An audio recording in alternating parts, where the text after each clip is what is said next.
Je suis Raphaël Chenu-Lazan, le directeur général d'Ensemble contre la peine de mort, une ONG internationale qui lutte pour l'abolition universelle de la peine capitale partout dans le monde. Nous célébrons cette année les 70 ans de la Déclaration universelle des droits de l'homme.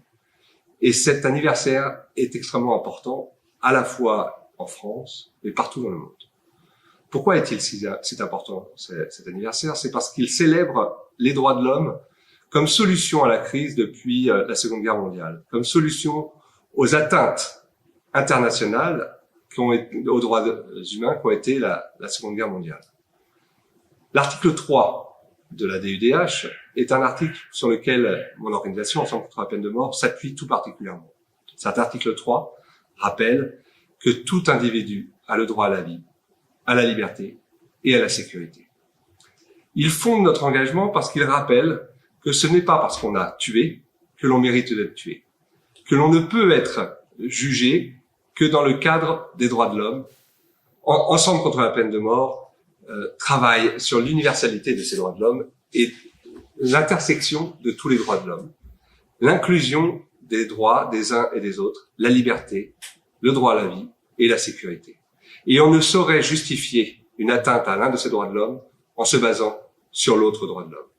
Nous ne pourrons pas justifier l'atteinte du droit à la vie en s'appuyant sur la sécurité, par exemple. C'est notre combat. Et aujourd'hui, il porte ses fruits. Les droits de l'homme sont le quotidien des sociétés mondialisées. C'est le quotidien de nos sociétés. Nous les prenons en compte. Un récent sondage porté par Ipsos, dans 28 pays dans le monde, de toute nationalité, de toute culture, de toute identité, a montré l'importance que les individus portaient aux droits de l'homme. Et parmi tous les droits de l'homme qui étaient cités comme prioritaires, 3 sont ressortis. Le droit à la vie, la liberté et la liberté d'expression. Je crois qu'ils illustrent bien mon propos sur cet article 3, droit à la vie, liberté, sécurité, qui sont au cœur de notre engagement. Alors il reste encore de nombreux défis. Des défis portés par la situation internationale, la montée des populismes, de l'intolérance, de la peur, du rejet, de la radicalité.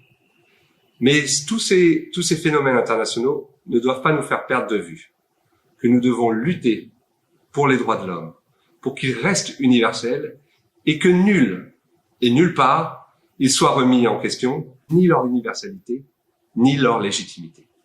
C'est notre combat à Ensemble contre la peine de mort pour que les droits de l'homme soient le cœur de l'action internationale et pour qu'il y ait l'abolition de la peine de mort universelle.